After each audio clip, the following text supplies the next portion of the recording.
කොහොමද ඉතින් ඔයාලට හැමදාම කියන්නේ කේක්ස් හදන වීඩියෝ නිසා ඔන්න අද හිතුවා ක්‍රම් කෝටින් පාර්ට් එකේ වීඩියෝ එකක් අරගෙන එන්න ඔයාලටත් බලන්න. මොකද වීඩියෝ එකක් අප්ලෝඩ් කරාම ගොඩාක් දෙනෙක් මේ ක්‍රම් කෝඩ් ගැන එතකොට ක්‍රම් කෝඩ් කරන්න හදන්න ඕන බටර් අයිසින් එක ගැන එක ප්‍රශ්න ගොඩාක් අහනවා. ඒ නිසා ඔන්න හිතුවා මේ වීඩියෝ එකෙන් මේ ප්‍රශ්න ඔක්කොටම වගේ උත්තර අරගෙන එන්න. හරි. දැන් එහෙනම් ඉතින් වැඩි කතා නැතුව අපි යමුකෝ වීඩියෝ එකට. අද තියෙන්නේ කේක්ස් 3ක් හදන්න. මෙතනින් එක කේක් එකක් අඟල් 6 ට්‍රේ එකේ දෙපාරකට බේක් කරගත්තු කිලෝ 1ක බටර් කේක් එකක්. අනිත් එක ඇවිල්ලා කිලෝ 1ක කේක් එකක්. හැබැයි බේක් කරලා තියෙන අඟල් 7 ට්‍රේ එකේ දෙපාරකට.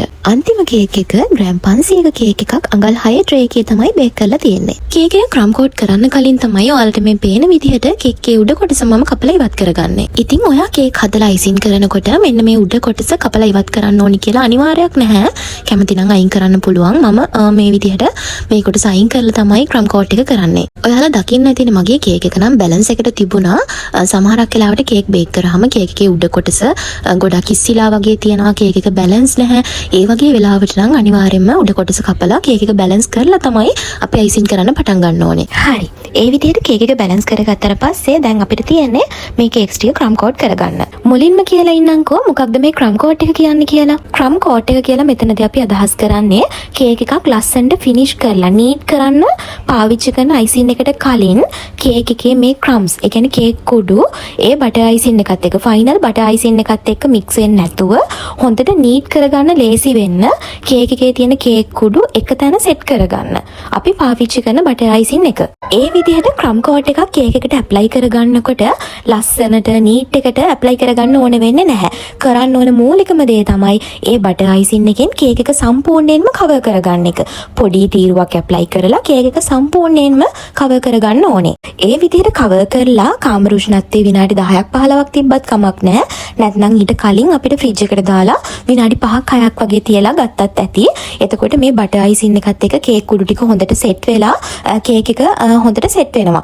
අපිට එතකොට පුළුවන් ෆයිනල් කෝට් එක බටර් අයිසින් එකෙන් ලස්සනට කරගන්න. ඉතින් ඒ වගේම තමයි මෙන්න මේ ක්‍රම් කෝට් එක ලොකු තීරුවක්. ඒ කියන්නේ මහත බටර් අයිසින් ලේයර් එකක් ඇප්ලයි කරන්නත් එපා. එහෙම වුණොත් එහෙම ෆයිනල් කෝට් එකයි මේ කෝට් එකයි දෙකම ටිකක් ඝනකමින් වැඩි වෙලා කේක් එකේ තියෙන පැණි රස ගතිය වැඩි වෙන්න පුළුවන්. ඒ නිසා මතක ඇතුව කේක් එක සම්පූර්ණයෙන්ම කවර් කරගන්න එක විතරක් අයිඩියා කරලා තුනී ලේයර් එකක් පාවිච්චි කරන්න. ඔයාලට මේ වීඩියෝ එකේ හොඳින් බලා ගන්න පුළුවන් වෙයි කියලා මම හිතනවා. දැන් කියන්නම්කෝ ක්‍රම් කෝට් එකට ඕනි කරන අයිසින් එක හදාගන්නේ කොහොමද කියලා. කේක් හදන ඔයාලා වගේම ඕනෙම කෙනෙක් සාමාන්‍යයෙන් දන්න දෙයක් නේ බටර් අයිසින් එකක් හදන්න පාවිච්චි කරන්නේ අපි බටර්, ඇස්ට්‍රා, මාගරින්, මෙඩෝලි මේ වගේ දෙයක් එක්ක අයිසින් සුගර්. අපි ඒකට ඇඩිෂනල් ඕන නම් ෆ්‍රෙෂ් මිල්ක් එහෙම නැත්නම් වැනිලා එක එසෙන්ස් මේ වගේ දේවල් එකතු කරනවා.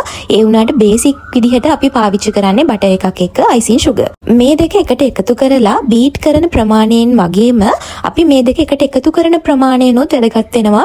අපි හදාගන්න බටර් අයිසින් එක හොඳ තත්ත්වයේ බටර් අයිසින් එකක් විදිහට හදාගන්න නම්. සාමාන්‍යයෙන් අපි කේක් එකක් බටර් අයිසින් එකෙන් කවර් කරනකොට ගන්න නෝමල් බටර් අයිසින් එකේ ප්‍රමාණය 1:3 අනුපාතයෙන් තමයි අපි හදාගන්නේ. ඒ කියන්නේ අපි ඇස්ට්‍රා, මෙඩෝලි, මාගරින්, බටර් මේ වගේ ඕනෙම දෙයක් ග්‍රෑම් 100ක් ගත්තොත් එහෙම අයිසින් සුගර් වලින් ග්‍රෑම් 300ක ප්‍රමාණයක් එන්න ඕනේ. එහෙම නැත්නම් ඔයාලා හිතන්නකෝ ඔයාලා ගන්නවා බටර් ග්‍රෑම් 200ක් ගන්නවා නම් ඔයාලා එතනදී අයිසින් සුගර් ග්‍රෑම් 600ක් වෙන්න ගන්න ඕනේ. ඉතින් මේ ප්‍රමාණයන් ප්‍රැක්ටිකලි අපි අයිසින් එක හදන්න ගන්නකොට පොඩි වශයෙන් වෙනස් වෙන්න පුළුවන්. ඒකට උදාහරණයක් විදිහට කියනවා නම් හිතන්න ඔයාලා අයිසින් එක හදන්න පාවිච්චි කරන බටර් එක ටිකක් වැඩිපුර දිය වෙලා නම් ෆ්‍රිජ් එකෙන් අරගෙන ටිකක් වැඩිපුර තියලා ටිකක් වැඩියෙන් දිය වෙලා නම් ඔයාලට මෙතනදී අයිසින් සුගර් 1:2 අනුපාතයට පාවිච්චි කළා කියලා ඕනි කරන ටෙක්ස්චර් එකට බටර් අයිසින් එක හදාගන්න බැරුව යනවා. එතකොට ටිකක් වැඩිපුර මෙල්ට් ගතියෙන් තමයි, කියන්නේ ටිකක් දිය ගතියට තමයි බටර් අයිසින් එක හැදෙන්නේ. ඉතින් ඒ වගේ වෙලාවලට ඔයාලට තේරෙන්න ඕනේ මේක ටිකක් දිය ගතිය වැඩි. ඒ නිසා අපි මෙතනදී තව අයිසින් සුගර් ටිකක් දාලා හරිම ප්‍රමාණයට හදාගන්න ඕනි කියන එක. ඒ වගේම තමයි හිතන්නකෝ ඔයා මේ කේක් එක හදන්නේ ටිකක් සීතල කාල ගුණයක ඉඳලා කියලා, එක්ක AC එකේ ඉඳලා නැත්නම් ඔයාලා ඉන්න වටපිටාව ටිකක් සීතලයි කියලා.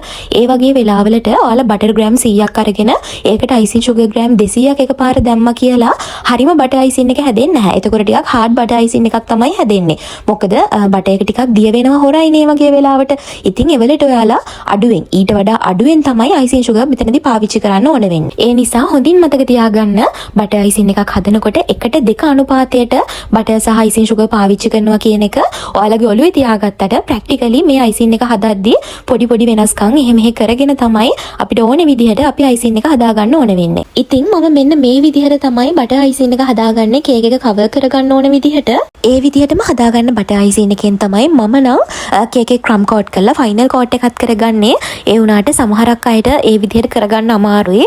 මට වුණත් කේක් හදන්න පටන් ගත්ත මුල් කාලෙදී ඒ විදිහට එක ස්ටෙප් එකෙම ඔක්කොම ටික ඉවර කරගන්න අමාරුයි. ඒ වගේ වෙලාවලට මම කරන්නේ ඔය මම කලින් කිව්ව විදිහට හදාගන්න සාමාන්‍ය බටර් අයිසින් එකටම තව ටිකක් වැඩිපුර බටර් ටිකක් එකතු කරගන්නවා. ගොඩක් නෙමෙයි සාමාන්‍ය පදමට වඩා ටිකක් දිය වෙන විදිහට බටර් අයිසින් එක හදාගන්නවා. ඔයාලට ඕන නම් මෙතනදී ෆ්‍රෙෂ් මිල්ක් ටිකක් උනත් වැඩිපුර පාවිච්චි කරන්න පුළුවන්. එතකොට හાર્ඩ් ගතිය ටිකක් අඩු වෙලා අපිට ලේසියෙන් කේක් එකේ තවර ගන්න පුළුවන් වෙනවා.